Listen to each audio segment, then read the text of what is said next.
नमस्कार दोस्तों, स्वागत है आपका एक बार फिर से हमारे चैनल में। और हम जैसा कि आप जानते हैं कि इंडियन इकोनॉमी, ठीक है, इकोनॉमी से रिलेटेड वीडियोस को हम यहाँ पे डिस्कस कर रहे थे।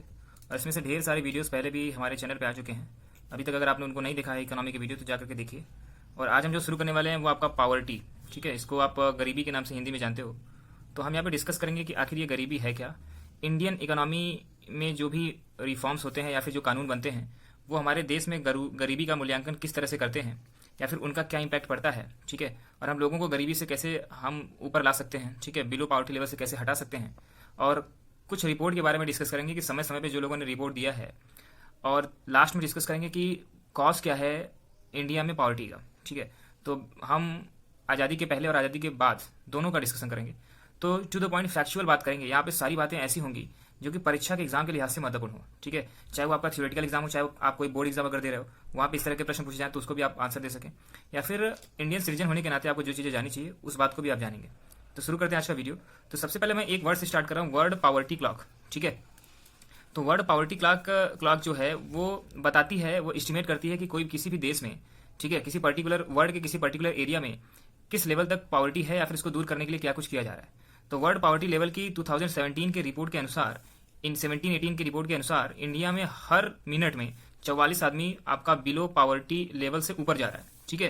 तो मतलब बिलो पावर्टी लेवल को छोड़ रहा है, मतलब इंडिया की सिचुएशन प्लस में चल रही है। अब इसके बाद बात करते हैं, सेकंड स्टेटमेंट है कि 73 मिलियन एक्सट्रीम पावर्टी लेवल में है। और ये भी बात कही जा रही है 2016-17 का ही रिपोर्ट है, मतलब लेटेस्ट रिपोर्ट में बता रहा हूँ, जिसमें ये बात कही गई है कि 73 मिलियन एक्सट्रीम पावर्टी लेवल है। मतलब पावर्टी में भी ढेर सारी इसका क्लासिफिकेशन होता है। तो अति गरीब की श्रेणी में हमारे इंडिया की जितनी पॉपुलेशन है उसका 5.5% जो है, मतलब लगभग 73 मिलियन लोग जो हैं वो आपका आज भी अति पावर्टी लेवल में अपना जीवन व्यतीत कर रहे हैं, ठीक है। ये रिपोर्ट थी। अब बात करते हैं 2012 में रिव्यू पावर्टी कैलकुलेशन मेथोडोलॉजी। तो 2012 में वर्ल्ड बैंक ने पावर्टी जैसे कैलकुलेट करते हैं उसके मेथड को चेंज किया, ठीक है। और उन्होंने जिस मेथड को अपनाया उसको पीपीपी बोलते हैं, ट्रिपल पी। तो इसको कहते हैं परचेजिंग पावर पैरिटी। उन्होंने क्या किया कि अपने मेथडोलॉजी को चेंज करके ये बताया कि किसी भी देश में इंडिविजुअल आदमी कितनी परचेजिंग करने की पावर रखता है, ठीक है, उसके बेसिस पे उन्होंने पावर्टी डिसाइड की। अब एक टर्म आता है मल्टी डायमेंशनल पावर्टी। अभी इनको हम और भी अच्छे से पढ़ेंगे, लेकिन अभी टू द पॉइंट आप देखते चलें। तो मल्टी डायमेंशनल पावर्टी जो है, अगर बात किया जाए इंडिया के केस में, तो 2005 से 2015 के बीच में 54.7% से लेकर के रिड्यूस होते होते 37.5% हो चुका है। ये आपका मल्टी डायमेंशनल जो पावर्टी है वो आपका नॉन इकोनॉमिक पावर्टी कैलकुलेशन का मेथड भी है, ठीक है, क्योंकि हर बार ऐसा नहीं होता कि ये इकोनॉमिक बेस पे ही आपका ये कैलकुलेट किया जाए। अब यूएन कहता है कि इंडिया ने लगभग 271 मिलियन लोगों को 10 साल के अंदर पावर्टी से बाहर निकाला है, ठीक है। अब बात करें कि जो आपका multi dimensional poverty level MPL, ठीक है, MPL, ये कहता है कि जो ये नॉन इकोनॉमिक तरीका है जिससे कि हम पावर्टी का कैलकुलेशन करते हैं, पूछा जाता है ये आपका क्या है, सेमी इकोनॉमिक या नॉन इकोनॉमिक बोल लीजिए। क्योंकि इसमें हम केवल ये नहीं देखते कि किसकी इनकम कितनी है, क्योंकि देखो फाइनल इसमें क्या होता है कि वेटेज होता है। इसमें कोई आदमी कितने साल तक स्कूल गया उसका वेटेज है 33%, और कोई भी आदमी की फाइनेंशियल कंडीशन कितनी है उसका वेटेज है 6.25%। इसी तरह से ढेर सारे डायमेंशन होते हैं जिसके बेसिस पे पावर्टी डिफाइन करते हैं। इसको हम MPL के नाम से जानते हैं, ठीक है। ये बात भी आपको जानी चाहिए। अब क्या है कि 2012 में गवर्नमेंट ने एस्टिमेट किया, ठीक है, 22% लोग पावर्टी लिमिट के आसपास हैं, ठीक है। इंडिया में अगर 100% पॉपुलेशन है तो 22% लोग, लगभग 22%, क्योंकि इसका जो आंकड़ा था वो लगभग 21.6 था, तो उसको मैंने 22% यहाँ पे बोल दिया। तो 2012 में जो गवर्नमेंट ने अपने आंकड़े जारी किए उसके अनुसार ये है, क्योंकि आप जानते हो ढेर सारी कमेटी बनाई जाती है समय समय पे, और वो एस्टिमेट करती है कि कोई भी समस्या होती है तो उसमें कमेटी उस चीज़ को रिपोर्ट देती है। तो 22% बताया गया है कि जो आपके गवर्नमेंट ऑफ इंडिया के अनुसार 2012 में गरीबी है। 2011 में वर्ल्ड बैंक क्या कहती है कि लगभग 23.6% जो पॉपुलेशन है इंडिया में वो आपका $1.25 पर डे, मतलब US डॉलर की बात कर रहा हूँ, तो 1.25 पर डे से कम पैसे कमाती है, मतलब 23%। और उन्हीं को उसमें क्या माना जाता था कि अगर इतने से कम कोई भी आदमी कमाता है तो उसको माना जाता था कि वो गरीब है, ठीक है, किसी भी देश का हो। 1991 में इकोनॉमिक ग्रोथ जब इंडिया की स्टार्ट हुई तो उस समय से लेकर के रैपिड रिडक्शन इन पावर्टी शुरू हुआ। अब बात करते हैं कि सुरेश तेंदुलकर कमेटी एक बनाई गई थी। उन्होंने रिपोर्ट दिया और बताया कि 2009-10 के फाइनेंशियल ईयर में जो नंबर ऑफ पावर्टी का परसेंट था वो 29.6% था, मतलब कह सकते हैं आपकी 354 मिलियन, ठीक है। 2011-12 में उन्होंने बताया कि 269 मिलियन, जो लगभग 21.9% है, मतलब 22% के करीब है। और यही रिपोर्ट है जिसको गवर्नमेंट 2012 में पेश किया था, ठीक है, तेंदुलकर रिपोर्ट के अनुसार ही। ऐसा नहीं है कि इसके बाद कोई रिपोर्ट नहीं बनाया गया, समय समय पर रिपोर्ट आते रहे हैं, उसको भी मैं यहाँ पे हमारे साथ जुड़े रहिए, बारी बारी से चर्चा करते रहेंगे। अब एक रिपोर्ट रंगराजन कमेटी की रिपोर्ट आई, वो कहते हैं कि 2009-10 में, ठीक है, जो पॉवर्टी था वो 454 मिलियन लोग पॉवर्टी की लाइन के नीचे थे, मतलब 38.2%, 38.2%।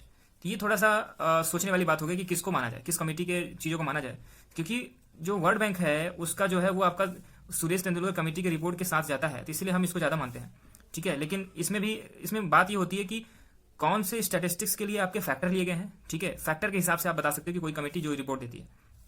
उन्होंने बताया कि 29.5% जो है 2011-12 में, ये आपके रंगराजन कमेटी की रिपोर्ट थी। अब एशियन डेवलपमेंट बैंक क्या कहता है, 2014 में उसकी रिपोर्ट आई, इंडिया में लगभग 21.9% लोग आपका पॉवर्टी लाइन से नीचे हैं। वर्ल्ड पॉवर्टी क्लॉक जो है, अब इसके बारे में थोड़ी सी और चर्चा करते हैं। आप लाइन से देखते रहिए, हम बार बार वर्ल्ड पॉवर्टी क्लॉक के, जैसे मैंने एक स्टेटमेंट पहले पढ़ा था, अब दूसरा स्टेटमेंट यहाँ पे आ चुका है, ठीक है। सो वर्ल्ड पॉवर्टी जो क्लॉक था वो क्या बताता है कि रियल टाइम एस्टिमेशन बताता है, मतलब कि जैसे कि 2016 में रिपोर्ट आई, ठीक है, फिर 2017 का भी वो एस्टिमेट करके बता देता भैया कितनी पॉवर्टी आज भी है। सो ये कैसे काम करता है, way of ending extreme poverty by 2020, और उसने ये एस्टिमेट करके स्टैटिस्टिक्स के हिसाब से बताया कि इंडिया जिस हिसाब से आपका इस पर काम कर रहा है, तो 2030 तक वो जो एक्सट्रीम पॉवर्टी लेवल जो 5.6% या 5.5% के आसपास मैंने बताया था, उसको वो अचीव कर लेगा, उसको जीरो तक ले जाएगा। ये बात थी, ठीक है। कैसे करेगा, by meeting the sustainable development goal. India, उनका मानना है, मतलब वर्ल्ड पॉवर्टी क्लॉक का मानना है कि अगर गवर्नमेंट इसी हिसाब से डेवलप करती रही तो आपका 2030 तक सस्टेनेबल डेवलपमेंट गोल पाने की वजह से जो एक्सट्रीम पॉवर्टी इंडिया में है वो खत्म हो जाएगी, ठीक है। अब बात करते हैं डेफिनेशन की, तो क्या क्या डेफिनेशन समय समय पर दिए गए पॉवर्टी के लिए, उसकी बात करते हैं। देखिए, आप समझिए बात को कि अभी मैंने देखा, हम लोग खुद देख रहे थे कि दो पॉवर्टी के डेफिनेशन दिए गए, दो लोगों ने, कमेटी ने रिपोर्ट दिया। पहली थी आपकी तेंदुलकर कमेटी की रिपोर्ट, दूसरा आपका था रंगराजन कमेटी की रिपोर्ट। तो दोनों में अंतर क्यों पैदा हुआ? एक्चुअली क्या होता है कि उनका पॉवर्टी एस्टिमेशन का तरीका अलग अलग होता है। तो income based poverty estimation, consumption based poverty estimation, तो ढेर सारी चीज़ें होती हैं। अब वर्ल्ड बैंक क्या करता है, वर्ल्ड बैंक जो डेफिनेशन देता है पॉवर्टी का, वो आपका परचेज पावर पैरिटी के हिसाब से, पीपीपी के हिसाब से देता है। बाद में क्या करता है कि नॉमिनल रिलेटिव बेसिस करता है। ऐसा तो नहीं हो सकता कि हर जगह महंगाई का स्तर, इन्फ्लेशन का रेट हर जगह सेम होगा, तो यह भी डिपेंड करता है। इसी हिसाब से बोला गया कि परचेजिंग पावर, इंडिया में हो सकता है कोई भी सामान सस्ता ही मिल जाता हो, वही चीज़ आपका यूएसए में थोड़ा और महंगा मिलता हो, पता चला आप दोनों के लिए एक ही कैटेगरी बनाते हो, वो तो सही नहीं है ना। इसलिए वर्ल्ड बैंक ने क्या किया, नॉमिनल रिलेटिव बेसिस को अपनाया और परचेस पावर पैरिटी के हिसाब से उसने कैलकुलेशन करना शुरू किया। तो एक डेफिनेशन तो ये हो गई कि भैया परचेस पावर पैरिटी के हिसाब से पूछ सकता है आपसे कि इसको कि कौन अपनाता है, तो वो वर्ल्ड बैंक का ये आपका तरीका है, ठीक है, पॉवर्टी को डिफाइन करने का। अब आगे क्या है कि वर्ल्ड पॉवर्टी क्लॉक जो है उसकी लेटेस्ट रिपोर्ट जैसे कि जुलाई 2018 की थी, तो उन्होंने क्या किया कि 5.5% जो लोग हैं इंडिया में वो एक्सट्रीम पॉवर्टी लाइन में है, ठीक है। इसको मैं दोबारा क्यों बता रहा हूँ, इसलिए बता रहा हूँ क्योंकि मुझे ये बताना था कि ऐसा नहीं है, ये तो सच है कि लगभग पूरे वर्ल्ड का 21% के आसपास लोग जो हैं केवल इंडिया में पॉवर्टी है, ठीक है। मतलब अगर 100% पूरे विश्व में गरीबी है तो 21% लोग यहाँ रहते हैं, इंडिया में रहते हैं, ठीक है। लेकिन अगर परसेंटेज वाइज देखा जाए कि जितनी इंडिया की पॉपुलेशन है उसके हिसाब से अगर बात करें तो थोड़ा सा आपको समझ में आएगा कि एक्चुअल कंडीशन क्या है। तो समझ में आता है कि जो एक्सट्रीम पॉवर्टी है वो 5.5% है इंडिया में, जबकि नाइजीरिया की बात की जाए तो नाइजीरियन जो है 44% नाइजीरियन जो है एक्सट्रीम पॉवर्टी लेवल पे है। तो इंडिया की कंडीशन उतनी भी वर्स कंडीशन नहीं है और इंडिया उसमें लगातार सुधार भी कर रहा है। अब बात करते हैं, कुछ लोगों ने कहा भैया कि देखो फूड स्टैंडर्ड के हिसाब से, ये डेफिनेशन है भाई ध्यान देना, फूड स्टैंडर्ड के हिसाब से हम पॉवर्टी को कैलकुलेट करेंगे। तो प्लानिंग कमीशन ने जो डेटा लिया, ठीक है, तेंदुलकर मेथोडोलॉजी में, तो उसको प्लानिंग कमीशन ने जो के पास जो डेटा था, ठीक है, तो योजना आयोग होती थी पहले, तो योजना आयोग के पास जो डेटा होता था उसी का इस्तेमाल करके तेंदुलकर ने उस मेथोडोलॉजी को यूज़ किया। किस चीज़ का यूज़ किया? फूड स्टैंडर्डाइजेशन का यूज़ किया, ठीक है। उन्होंने कहा not basis on the annual income, उन्होंने कहा कि भैया पॉवर्टी को एनुअल इनकम से निर्धारित नहीं कर सकते, बट बाई द कंजम्पशन और स्पेंडिंग पर इंडिविजुअल ऑफ एसेंशियल गुड। कहा गया कि भैया कि कोई भी इंडिविजुअल जो आदमी है वो आपका अपने कंजम्पशन के लिए और जो स्पेंडिंग करता है, ठीक है, गुड को, अपने जितने भी सामान है, जरूरत के सामान है, एसेंशियल गुड है, उसके लिए, या फिर आपका खाने पीने के लिए जो चीज़ें इस्तेमाल करता है, उसके बेसिस पे उन्होंने डिफाइन किया। अब कुछ जो डेटा हम लेंगे, ठीक है, तो जैसा कि मैंने बताया कि फूड स्टैंडर्ड जो प्लानिंग कमीशन का जो डेटा था तेंदुलकर मेथोडोलॉजी में यूज़ किया गया था। उन्होंने कहा कि जो आपकी गरीबी है या पॉवर्टी का कैलकुलेशन है वो आपका एनुअल इनकम के आधार पर नहीं होना चाहिए, बल्कि वो कंजम्पशन और स्पेंडिंग के आधार पर होना चाहिए कि इंडिविजुअल आदमी अपने एसेंशियल गुड को पाने के लिए कितना पैसे खर्च करता है या खर्च कर सकता है, मिनिमम में काम चल जाए। तो भैया जो आपका डिफरेंट पॉवर्टी लाइन है, ठीक है, वो रूरल और अर्बन एरिया में दोनों में अलग अलग है। रूरल के लिए उन्होंने बताया कि 26 रुपये अगर पर डे किसी आदमी को रूरल एरिया में मिलता है या 32 रुपये पर डे अर्बन में मिल जाता है, ठीक है, तो उनके हिसाब से 2007 का ये रिपोर्ट है, ध्यान रखिएगा। 2007 में अगर एक आदमी के पास अगर 32 रुपया किसी शहरी आदमी के पास है पर डे, तो अपना काम चला लेगा, मतलब $0.53। और रूरल जो आपके गांव के आदमी हैं उनके लिए कहा गया कि $0.43 US डॉलर, मतलब 26 रुपये के करीब अगर किसी आदमी को मिलता है तो वो अपना काम चला सकता था, ठीक है। लेकिन वर्ल्ड बैंक क्या कहती थी, वर्ल्ड बैंक ने कहा था उस समय के लिए, मतलब 2007-8 के लिए, कहा कि अगर किसी आदमी के पास 1.25 मतलब $1.25 US डॉलर अगर पर डे है तो भैया वो काम चला सकता है। अगर उसके नीचे है तो आपका क्या हुआ, पुअर हुआ, या फिर वो पॉवर्टी लाइन के नीचे है, ठीक है। तो ये आपका लोकल करेंसी और आपका इंटरनेशनल करेंसी में यहाँ पे डिफरेंस आ जाता है। अब बात करते हैं कि समय समय पे कौन कौन सी कमेटी थी या फिर कौन कौन सी जो रिपोर्ट आए उसके हिसाब से कैसे पॉवर्टी का रेट का कैलकुलेशन हुआ। तो 1971 में आपका देंदेकर और रथ, ये दोनों लोगों ने मिल करके पॉवर्टी रेट का कैलकुलेशन किया। उन्होंने कहा भैया कि कैलोरी कंजम्पशन के हिसाब से हम बताएंगे कि कहाँ पे पॉवर्टी है या कितनी पॉवर्टी है, कितनी परसेंटेज की पॉवर्टी है। अब एक एल्कायर थे, एल्कायर ने मल्टी डायमेंशनल पॉवर्टी इंडेक्स का स्टार्ट किया, ठीक है। हमने इसको स्टार्टिंग में ही पढ़ा था। तो 2011 में एल्कायर ने इस तरह का एक व्यवस्था की जिसमें मल्टी डायमेंशनल पॉवर्टी इंडेक्स का कैलकुलेशन होता था। ये जो था इसमें इकोनॉमिक और नॉन इकोनॉमिक फैक्टर को लेकर के मेजर करते थे, इसीलिए ये कंट्रोवर्शियल हो गया। लोग ये कहने लगे कि भाई ये बताओ कि ऐसा कैसे पॉसिबल है कि गरीबी का कैलकुलेशन आप नॉन इकोनॉमिक वे में कर रहे हो। कोई आदमी कितना पढ़ा है इस बात से कैसे हम गरीबी का रिकॉर्ड रख सकते हैं, ठीक है। तो यहाँ पे कुछ कंट्रोवर्शियल बातें थी जिसको ज़्यादा लोग एक्सेप्ट नहीं करते थे, लेकिन ये जो इनका आंकड़ा जो होता था वो लगभग करीब आ जाता था, तो मानना भी पड़ता था। 2014 की अगर बात करें तो ये कहा गया कि ₹972 पर मंथ अगर इंडिया में किसी आदमी के पास रूरल एरिया में है तो वो अपना काम चला लेगा, जबकि ₹1407 मतलब $20 अर्बन एरिया में अगर पर मंथ किसी आदमी को दे दिया जाए तो वो अपना काम चला लेगा। सो ऐसा नहीं है कि ये हर जगह लागू होता है, स्टेट वाइज जो होता है वो आपका डिफरेंट होता है। उस समय 2014 में जो रिपोर्ट आई थी उस हिसाब से पुदुचेरी जो है, ठीक है, वो सबसे हाईएस्ट आपका उसका रेट है। मतलब कहने का मतलब वहाँ पे कह सकते हैं कि वहाँ पे पर कैपिटा इनकम जो है, मतलब हर लोगों की इनकम जो थी थोड़ा ज़्यादा थी, जबकि उड़ीसा में सबसे कम था। उड़ीसा में कम पैसे में भी लोग काम चला लेते थे, ठीक है। अब बात करते हैं कि कैसे एस्टिमेट करते थे हम पॉवर्टी के कैलकुलेशन को, कुछ उनका डिस्कशन कर लिया जाए।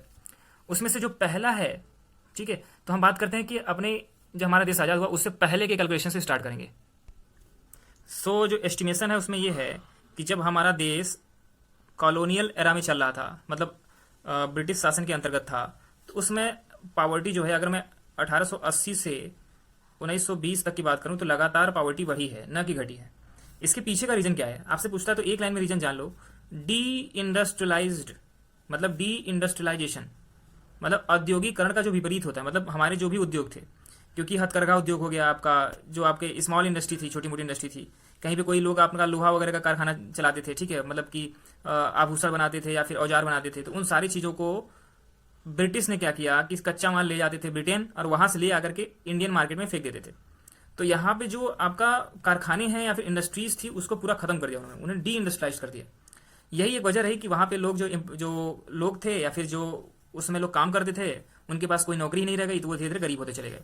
यही वजह थी कि 1880 से लेकर के 1920 तक में काफ़ी गरीबी देखने को मिली। यहाँ तक कि कुछ प्रदेशों में या कुछ क्षेत्रों में हमें भुखमरी का शिकार भी होते हुए लोगों को देखना पड़ा। इसके बाद एक दूसरा जो रीजन है वो ये है कि शिफ्ट पावर, चाहे वो लैंड पावर हो चाहे मैन पावर हो, दोनों ही इंडस्ट्री से शिफ्ट होकर के एग्रीकल्चर में चली गई। उन लोगों ने जानबूझकर लोगों को, ज़्यादातर लोगों को, उस समय आपको पता होगा कि लगभग 85% लोग खेती करना शुरू कर चुके थे। ऐसा पहले नहीं था, लोग कुछ न कुछ उद्योग धंधे भी करते थे, ठीक है, छोटे मोटे उद्योग ही करते थे, लेकिन करते थे। सूती वस्त्र बनाते थे, उन सब चीज़ों को भी हमसे छीन लिया गया क्योंकि उन्होंने ईस्ट इंडिया कंपनी हो और उन्हें ऐसे ऐसे उद्योग लगा दिए, कच्चा माल यहाँ से खरीद के ले जाते थे, मशीन से बने हुए कपड़े लाने लगे, तो उसकी इंडियन मार्केट में डिमांड कम हो गई। इस तरीके से ज़्यादातर लोग एग्रीकल्चर पे बेस्ड हो गए। अब समझने वाली बात है कि मैं एक आंकड़ा यहाँ पे देना चाह रहा था कि 1876 से लेकर के 79 के बीच में एक भुखमरी आई जिसमें कि 6 मिलियन डेड हुआ, मतलब 3 साल के अंदर 6 मिलियन मतलब 60 लाख लोग मर गए। क्यों मर गए? क्योंकि उनके पास कोई काम नहीं था। एग्रीकल्चर, क्योंकि जमींदारी प्रथा भी थी उस समय, वो भी एक वजह थी, अभी उसको भी चर्चा करते हैं।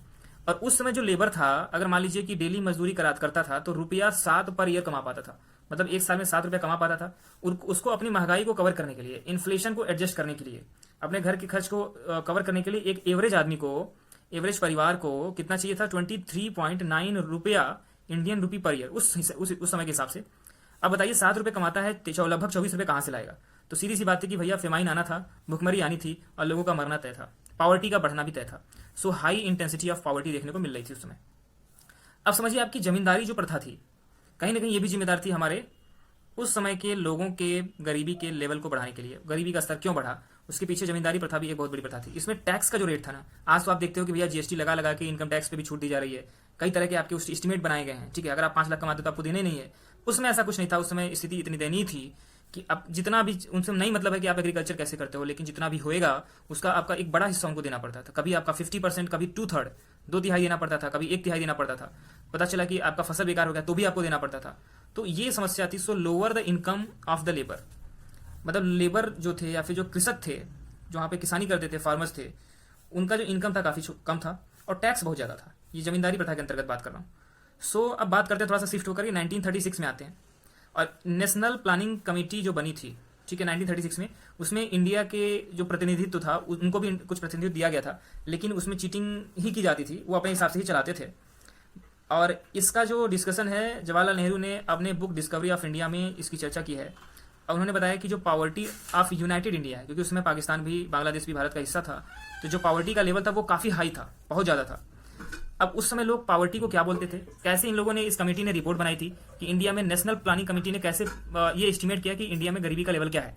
मतलब इतना ज़्यादा कंफर्म भी नहीं कर पाए वो लोग, लेकिन एक एस्टिमेट जारी कर चुके थे कि ऐसा आदमी जिसको न्यूट्रिशन सही से न मिले, जिसको क्लॉथिंग सही से न मिले, या फिर जिसको रहने के लिए घर ना हो, तो मतलब कहने का मतलब रोटी कपड़ा मकान अगर जिसके पास प्रॉपर नहीं है तो उसको वो गरीब मानते थे, ठीक है। अगर 1943 की बात की जाए तो वो कौन भूल सकता है कि बंगाल में जो आपकी भुखमरी आई थी और वहाँ पे इतनी तादाद में लोग मरे थे कि उसकी व्याख्या करना भी कठिन है। तो ये किसकी वजह से हुआ?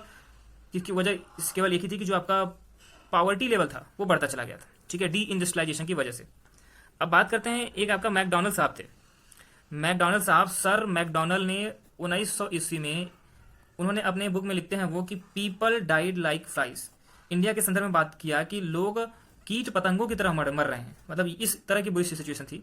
ये 1900 में सर मैकडोनल्ड साहब ने अपने बुक में लिखा। अब 1962 में क्या हुआ? अब देश आज़ाद हो चुका था। 1960 जो महत्वपूर्ण घटनाएं उसको मैं यहाँ पे आपके साथ चर्चा करूंगा। 62 में वर्किंग ग्रुप बनाया गया, ठीक है, प्लानिंग कमीशन के तहत।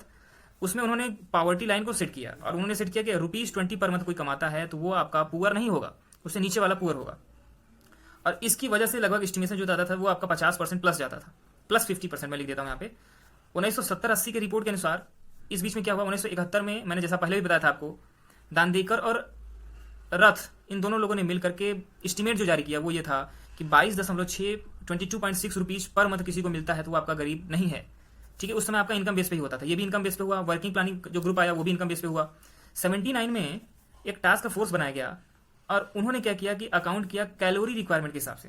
और उन्होंने क्या किया कि किसी भी आदमी को पोषक तत्व जो चाहिए वो आपका कैलोरी के हिसाब से उन्होंने उसको डिफाइन किया। कोई मजदूरी करता है उसको कितना चाहिए, किसी बच्चे को इतने एज ग्रुप के लिए, 8 से लेकर 14 एज के ग्रुप कितना चाहिए, तो उन्होंने कैलोरी का एस्टिमेशन किया, ठीक है, क्योंकि वो जानते थे कि आपका जो पुअर व्यक्ति है वो कैसे इन चीज़ों का फुलफिल कर सकता है। उस बेसिस पे ये रिपोर्ट बनाई गई थी। अब बात करते हैं 1993 की। तो इस समय आपका लकड़ वाला जो समिति बनी या कमेटी बनी, उन्होंने एग्जामिन किया आपके पावर्टी लाइन को, ठीक है। उन्होंने भी अपना रिपोर्ट जारी किया था। सन 2000 में क्या हुआ कि एक सक्सेना कमेटी बनी, उन्होंने भी अपना रिपोर्ट जारी किया। और उन्होंने क्या किया कि 1972 से लेकर के 1972 से लेकर के 2000 का डेटा लिया और उस हिसाब से उसको रीड करके उन्होंने अपना जो रिपोर्ट था वो गवर्नमेंट ऑफ इंडिया को दिया। और उनके हिसाब से क्या था कि stated that 50% below poverty level. उन्होंने कहा कि लगभग 50% लोग पावर्टी लेवल के नीचे हैं। 2009 की अगर बात करें तो सुरेश तेंदुलकर समिति जो कमेटी थी, उनके हिसाब से ये कहा गया कि जो पर कैपिटा कंजम्पशन है उसके हिसाब से उन्होंने एस्टिमेट किया। और क्या एस्टिमेट किया वो मैंने स्टार्टिंग में ही आपको बता दिया है, ठीक है। 2009 में क्या बताया, 2011 में 11-12 में होगा क्या बताया, वो सारी चीज़ हमने स्टार्टिंग में ही चर्चा कर ली थी। लेकिन यहाँ पे मैं ये बता रहा हूँ कि किस पर बेस्ड था। तो सुरेश तेंदुलकर कमेटी ने 2009 में बनाया, ठीक है। कभी कभी ये लेवल पूछता है कि पहले लगर वाला बना, ठीक है, इसके बाद आपका सक्सेना कमेटी बनी, फिर इसके बाद आपका सुरेश तेंदुलकर कमेटी बनी। तो इस हिसाब से आपके कभी कभी सीक्वेंस वाइज पूछता है कि पहले कौन बना, फिर क्या बना, फिर क्या बना। तो उस हिसाब से भी आप याद रखेंगे, डेट वाइज, सन वाइज। और इनके हिसाब से जो रूरल आदमी था अगर 27 रुपये पर डे कमाता है और अर्बन आदमी, शहरी आदमी अगर 33 रुपये पर डे कमाता है या फिर अगर मिल जाता है उसको, तो वो अपना काम चला लेगा, ठीक है। 2009 की रिपोर्ट के अनुसार ये बात है। आरबीआई 2012 में एक रिपोर्ट जारी करती है और कहती है कि भैया जो गोवा है ना, वो आपका लीस्ट पावर्टी लेवल वाला राज्य है, ठीक है। उनके अनुसार लगभग गोवा में गरीबी का जो लेवल है वो 5.09% है, मतलब मात्र 5.09%, ठीक है। जैसे कि मैंने आपको बताया था कि 2014 में एक रिपोर्ट आई जिसमें पुदुचेरी जो था वो आपका सबसे सही स्टेट था। तो ये आपका समय समय पे बदलता भी रहता है। 2010 में क्या हुआ, वर्ल्ड बैंक क्या कहती है कि उन्होंने अपनी पॉलिसी को रिव्यू किया। पहले वो जिस एस्टिमेट के हिसाब से काम करते थे, इनकम के एस्टिमेट के हिसाब से, उसको चेंज करके पीपीपी बेसिस पे उन्होंने इसको स्टार्ट किया, पॉवर्टी का कैलकुलेशन, ठीक है, मेजरमेंट स्टार्ट किया। 2010 में उन्होंने कहा कि अगर कोई भी आदमी यूएस डॉलर 1.25 पर डे, ठीक है, उतना अगर कमा लेता है तो वो आपका पुअर नहीं माना जाएगा, अगर उससे कम कमाता है तो पुअर माना जाएगा। फिर यही चीज़ 2015 में यूएस डॉलर 1.9 पर डे हो गई, मतलब यूएस डॉलर 1.9 पर डे अगर कोई कमाता है तो वो आपका पुअर नहीं होएगा, ये बात कही गई।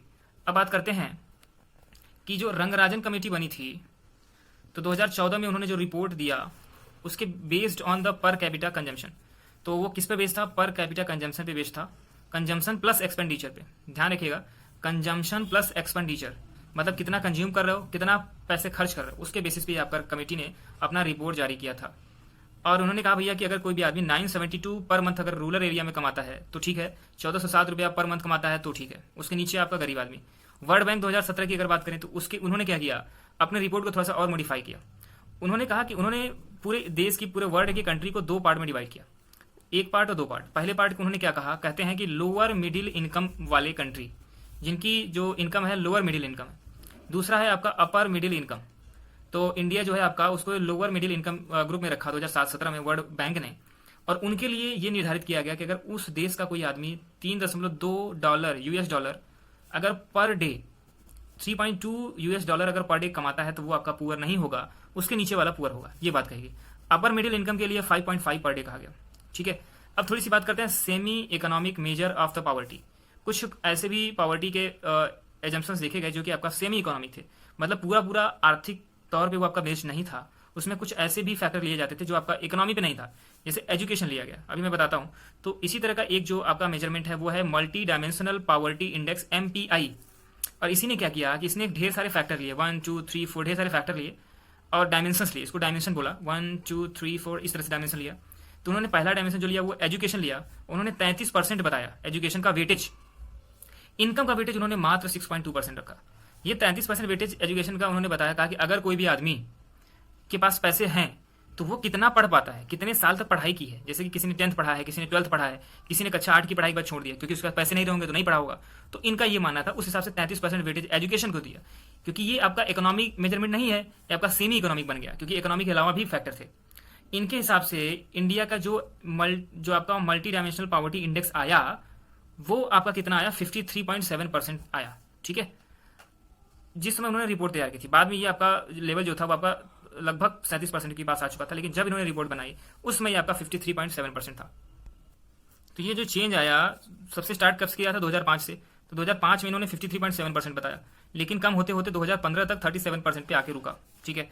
तो जो आपका मल्टी डायमेंशनल पॉवर्टी इंडेक्स था। अब थोड़ी सी और बात करते हैं। अब ये आपका उन्होंने बताया कि ज़्यादा गरीबी आपका कंसंट्रेटेड है, उसकी डेंसिटी जो है ज़्यादा, वो 8 स्टेट को उन्होंने चिन्हित किया जिसमें आपका गरीबी काफ़ी ज़्यादा थी। वो प्रदेश थे, बिहार था, छत्तीसगढ़ था, झारखंड था, MP था, उड़ीसा था, राजस्थान था, UP था और वेस्ट बंगाल था। यहाँ पे सबसे अधिक गरीब पाए जाते थे। ये 8 स्टेट को बताया, ठीक है। अब और बात सुनिएगा।